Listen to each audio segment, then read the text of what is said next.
En el nombre del Padre, del Hijo y del Espíritu Santo. Amén. Estamos celebrando hoy el domingo de Quincuagésima y ya el miércoles comenzamos la Cuaresma, es el miércoles de ceniza y queremos gritar, por así decirlo, que amamos la verdad y todo lo que ocurre, todo lo que pasa es como consecuencia de ese amor a la verdad, amor a la doctrina de nuestro Señor Jesucristo. Y la doctrina de nuestro Señor Jesucristo es justicia y uno tiene que adherirse perfectamente a la doctrina de nuestro Señor Jesucristo. Y es para los hombres una doctrina tierna. Es la más tierna doctrina que haya sido revelada a los hombres. Sin embargo, después de haberlo oído, muchos de sus discípulos dijeron: dura es esta doctrina, ¿quién puede escucharla? Esto aconteció allí cuando nuestro Señor Jesucristo hizo el milagro del pan y habló del pan de vida y de cómo debían comerlo a Él para tener la vida eterna. Dura es esta doctrina, le dijeron, ¿quién puede escucharla? San Juan 6:60. Estos discípulos de Jesús incurrieron en un sarcasmo, el sarcasmo de llamar dura a la doctrina de nuestro Señor Jesucristo. Y la llamaron dura por no haber abierto sus almas a la inteligencia espiritual del misterio.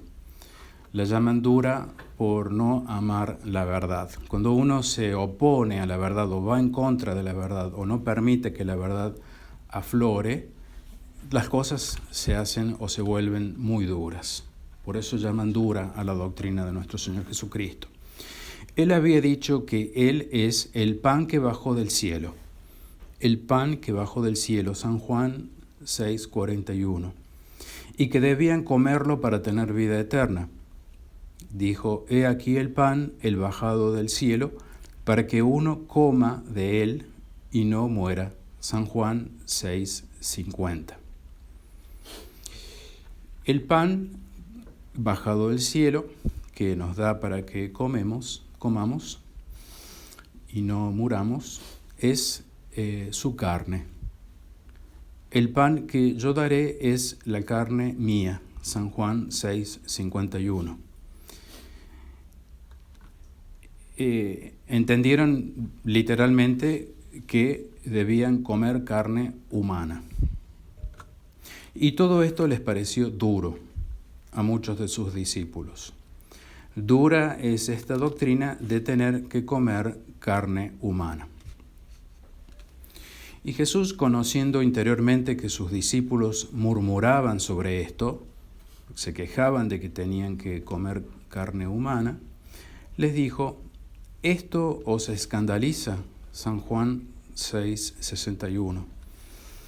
Había dicho muchas veces que los hombres se escandalizarían de él y de su doctrina, como tal cual vemos que sigue ocurriendo, que se escandalizan de él y de su doctrina.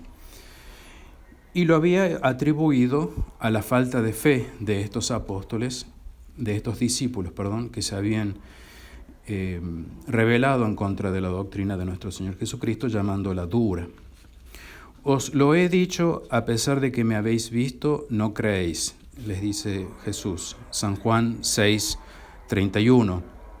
Pero hay entre vosotros quienes no creen. San Juan 6:64. Se escandalizaban de que dijera que él había bajado del cielo, y Jesús los desafió: y si viereis al Hijo del Hombre subir a donde estaba antes. San Juan 6:62. Entonces, cuando esto sucediera, allí creerían que él había bajado del cielo. Cuando lo vieran subir a los cielos, creerían las palabras que les estaba diciendo en ese momento de que él era el que había bajado del cielo. El Hijo del Hombre subió al cielo desde donde había bajado en el día del misterio de la ascensión. Y en ese día los apóstoles, los discípulos que lo veían ascender a los cielos, ya no se escandalizaron más, pues lo vieron volver al cielo. Entendieron perfectamente que Él era el que había bajado del cielo. Y además entendieron perfectamente lo que les había querido decir cuando les dijo que debían comer su carne. Cesó su repugnancia a tener que comer carne como antropófagos. ¿Cómo puede éste darnos de comer su carne? San Juan 6:51. Ellos se habían quejado de esto, pero al verlo subir a los cielos, al ver que su carne ahora había ascendido al cielo, entendieron que había algo más en la doctrina que les había enseñado en ese momento. Entendieron que había otro modo de comer su carne y esa es la Eucaristía. La falta de comprensión, la falta de apertura a la verdad, la falta de inteligencia espiritual hace que se llegue a malentender la doctrina de nuestro Señor Jesucristo, a no comprenderla profundamente y por lo tanto a quejarse de ella, por lo tanto a llamarla dura. Y eso sucede en todos los ámbitos con respecto a su doctrina. La doctrina de Jesús entonces se presenta amabilísima y dura a la vez. Amabilísima o justísima, diríamos, para el que cree. Para el que cree es la perfecta doctrina, es tierna, como dijimos al principio, es muy amable de seguir y es justa, es justicia. Pero es dura para quien no cree, para quien la rechaza. Y a quien le parece dura, trata de suavizarla, así como ha ocurrido en toda la historia de la Iglesia, que han tratado siempre de suavizar la doctrina de nuestro Señor Jesucristo, diciendo que no es Dios, apartándose de Él como hicieron los ortodoxos, apartándose de Él como hicieron los protestantes, etcétera, etcétera, todos instigados por los judíos, siempre tratando de diluir la doctrina de nuestro Señor Jesucristo, siempre tratando de hacerla más suave, aparentemente más suave porque en sí misma es suave. Y lo tratan de diluir su doctrina con elementos extraños a la fe. Y se crea así otro evangelio. Cuando uno introduce elementos extraños a la fe de nuestro Señor Jesucristo, ya estamos hablando de otro evangelio. Así como cuando se introdujo el nombre de San José en el canon, ya se está hablando de otra misa. Otro evangelio lo explica San Pablo. Dice San Pablo: me maravillo de que tan pronto os apartéis de Cristo. Les reclama, les recrimina esto. Y os paséis a otro evangelio, le dice San Pablo. Gálatas 1:6. Precisamente la herejía de la tesis, de lo que venimos hablando últimamente y que ha traído tantos problemas, es otro evangelio. Y no hay ninguna duda de esto. Jamás la Iglesia sostuvo semejante aberración, semejante disparate. No es de la Iglesia, no es una doctrina de la Iglesia, es otro evangelio. Y continúa San Pablo: y no es que haya otro evangelio, sino que hay quienes os perturban y pretenden pervertir el evangelio de Cristo. Hay quienes perturban y pretenden pervertir. Eso es una realidad nuestra, de toda la Iglesia. Hay quienes perturban y hay que estar muy atento a quienes perturban la doctrina de Cristo. Hay que estar muy atento a quienes pretenden pervertir el Evangelio de Cristo. Gálatas 1:7. Es decir, quienes adhieren a la herejía de la tesis o quienes la apañan con su silencio, son estos que precisamente habla San Pablo, que perturban y pretenden pervertir el Evangelio de Cristo. Continúa San Pablo: Pero aun cuando nosotros mismos, es decir, hablando de sí mismo, es decir, San Pablo, o un ángel del cielo, os predicase un evangelio distinto del que os hemos anunciado, sea anatema. Es decir, el que nos predique sobre la tesis o el que apañe la tesis, perdón, esto es Gálatas 1:8, el que predique sobre la tesis o apañe la tesis, que no la denuncie, hace que sea anatema aquel que la sigue, aquel que se adhiera a ella. Luego, por seguir la tesis, se condenan. Hay entonces quienes no creen y traicionan la doctrina de Cristo. Esto es una realidad, hay que estar muy, muy consciente de esto, hay que estar muy, muy prevenido de esto, hay que estar muy con los ojos abiertos y tratar de abrir los ojos a todos los demás. Son traidores. Lo dice el Evangelio de San Juan, capítulo 6, que venimos leyendo. Pero hay entre vosotros quienes no creen, dijo Jesús. Jesús, en efecto, sabía desde el principio quiénes eran los que creían y quiénes eran los que habían de entregarle, los traidores. San Juan 6:64. Y desde aquel momento, desde que Él les dice que sabía que algunos no creerían, muchos de sus discípulos se volvieron atrás y dejaron de andar con Él. San Juan 6:66. Jesús es traicionado cuando se inventan cosas nuevas en su doctrina. Cuando se meten elementos extraños en la doctrina de Cristo, eso es una traición a Cristo. Eso es una traición a Cristo. Es otro evangelio, como ha sucedido y sucede con la tesis, y también traicionan a aquellos que no la denuncian, que no denuncian esas cosas nuevas en la doctrina de Cristo. Entonces Jesús les dijo a los 12, ¿también vosotros queréis iros? Y Simón Pedro le respondió, Señor, ¿a quién iremos? Tú tienes palabras de vida eterna. Y esto se conoce como la confesión de San Pedro. San Juan 6, 67, 68. Los apóstoles, con excepción de Judas Iscariotes, que más tarde fue el traidor, sostuvieron esta vez gloriosamente la prueba de su fe, es decir, permanecieron junto a nuestro Señor Jesucristo, aun cuando los otros habían dicho que era dura su doctrina. Y nosotros hemos creído y sabemos que tú eres el Santo de Dios, añadió San Pedro. Y Jesús les dijo, ¿no fui yo acaso quien os elegí a vosotros los 12? Y uno de vosotros es diablo, les dice. San Juan 6, 69, 70. Esto es una sorprendente realidad, una terrible verdad. El hecho de ser auténticamente elegido por Dios, como es el caso de un sacerdote o como es el caso de un obispo, y puesto por Él, puesto por Dios en su cargo, como el de Judas, el traidor, en el colegio apostólico, no impide ser manejado por Satanás.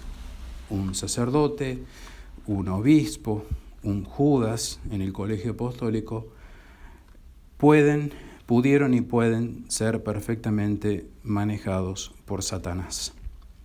Y uno de vosotros es diablo, les dice Jesús. Lo decía por Judas Iscariote, el que lo traiciona, hijo de Simón, pues él había de entregarlo, él, uno de los 12. San Juan 6, 70, 71.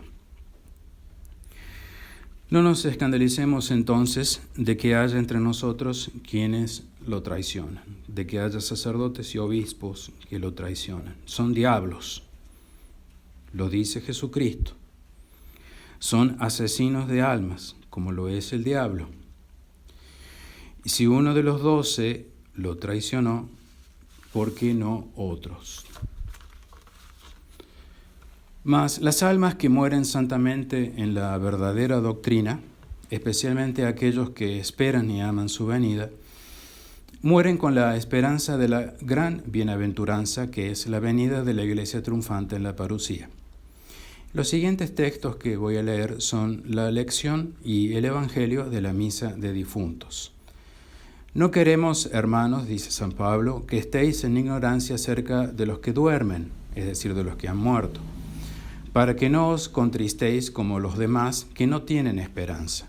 Porque si creemos que Jesús murió y resucitó, así también creemos que Dios llevará con Jesús a los que durmieron en él. Mas nosotros, continúa San Pablo, los vivientes que quedemos hasta la parusía del Señor, no nos adelantaremos a los que durmieron, a los que ya murieron. Entonces San Pablo pasa a hablar de la primera resurrección. Porque el mismo Señor, dada la señal, descenderá del cielo a la voz del arcángel y al son de la trompeta de Dios, y los muertos en Cristo resucitarán primero. En la parusía habrá la primera resurrección, que son la de aquellos que han muerto en Cristo. Y después San Pablo continúa hablando ahora del arrebato de los vivos. Después, nosotros los vivientes que quedemos seremos arrebatados juntamente con ellos, es decir, juntamente con los resucitados primeros, en nubes hacia el aire al encuentro del Señor, y así estaremos siempre con el Señor. Clarísimo texto entonces de San Pablo que habla de la primera resurrección y del arrebato de los vivos en la parusía. Culmina así San Pablo este texto, que como ya dije es la lección de la misa de los difuntos.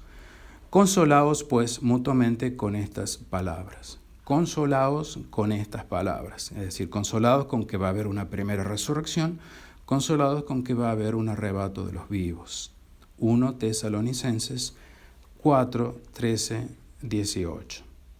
Ningún obispo hoy nos consuela con estas verdades, y esto es muy lamentable. La gran bienaventuranza para los que queden vivos al llegar la parusía es el arrebato, como ya dijimos, y también lo dice el Evangelio de la misa de difuntos, que es tomado de San Juan. Jesús le dijo a Marta: tu hermano resucitará, yo soy la resurrección y la vida, quien cree en mí, aunque muera, revivirá. ¿Lo crees tú?, le dice Jesús a Marta. Sí, Señor, yo creo que tú eres el Cristo, el Hijo de Dios, el que viene a este mundo. El que viene a este mundo, la parusía. San Juan 11, 21, 27. Aunque Jesús ya vino, de hecho lo vemos aquí hablando con Marta, sigue siendo el que viene, sigue siendo todavía en un futuro, que es su segunda venida, pues en su primera venida los judíos no lo recibieron. Entonces, dura es esta doctrina para los judíos traidores, promotores y apañadores de la tesis, tener que decir que Jesús viene en la segunda venida. Duro es tener que decir eso. Se habían desasido de él, mas él anunció que vendría de nuevo a juzgar el mundo. La división definitiva entre traidores y creyentes. Nos quejamos hoy de que hay división, no queremos más división, y sin embargo nuestro Señor Jesucristo viene a traer división. De eso no nos engañemos. Viene a separar los traidores de los fieles. Como en antaño con los apóstoles, nuevamente Jesús tomará aparte a los suyos e igualmente les dirá: mirad que vamos a Jerusalén. San Lucas 18:31, que es el Evangelio de hoy. Jesús no les dice: mirad que vamos a Roma. Vamos a Jerusalén. Vamos a Jerusalén a ser crucificado de nuevo, no ya Jesucristo como ocurrió en la historia, sino la iglesia, el cuerpo místico de nuestro Señor Jesucristo, que va a ser crucificado en Jerusalén. No a Roma, no a la Babilonia, no a la sede del anticristo, sino a Jerusalén. Y se cumplirá allí todo cuanto se dijo del Hijo del Hombre. San Lucas 18:31. La Israel de Dios, la Santa Iglesia Católica, caerá, y ya cayó, en manos de traidores. Será entregada, ya fue entregada. Tendrá que pasar todo lo que pasó el esposo, es decir, la crucifixión. Los que se dicen autoridad y tradición, nada de esto entendieron, como dice el Evangelio, ni entienden, porque este lenguaje les es desconocido. Están por otra o para otra intención, para traicionar a la Iglesia, para traicionar a Jesucristo, para llevar a la perdición. Para eso están. Entonces no entienden, este lenguaje les es desconocido. Solo quienes ellos tildaron de ciegos entendieron que Jesús viene en su parucía, porque cuando oyeron todo lo que anunciaban las profecías que se están cumpliendo, sabían que Jesús es el Nazareno que venía. Por eso gritaron en sus corazones: Jesús, Hijo de David, compadécete de nosotros. San Lucas 18:38. ¿Qué es lo que tenemos que decirle hoy de todo corazón a nuestro Señor Jesucristo? Compadécete de nosotros. Y los otros, los que dicen ser autoridad y tradición, les reñían para callarlos. Fíjense esta maldad, esta insolencia de parte de la autoridad y de la tradición. Callar la verdad, hacer callar la verdad por sus propios intereses, por sus propias presiones. Pero más los callaban, más la Iglesia, la Israel de Dios, gritaba, y más gritará con más y más fuerza. Y Jesucristo Dios nuestro Señor escuchará y les dirá a sus fieles y a quienes amaron su venida más que a los placeres de este mundo: ¿qué deseas? San Lucas 18:41. Señor, que vea tu justicia. San Lucas 18:41. Y les dirá: tu fe, la fe de la Iglesia combatiente, la verá. La fe de la Iglesia verá la justicia de nuestro Señor Jesucristo. San Lucas 18:42.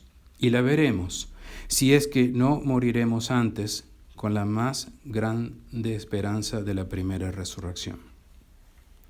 Y al ver todo esto, se arrepentirán como las vírgenes que no fueron prudentes y no se prepararon para la venida del esposo.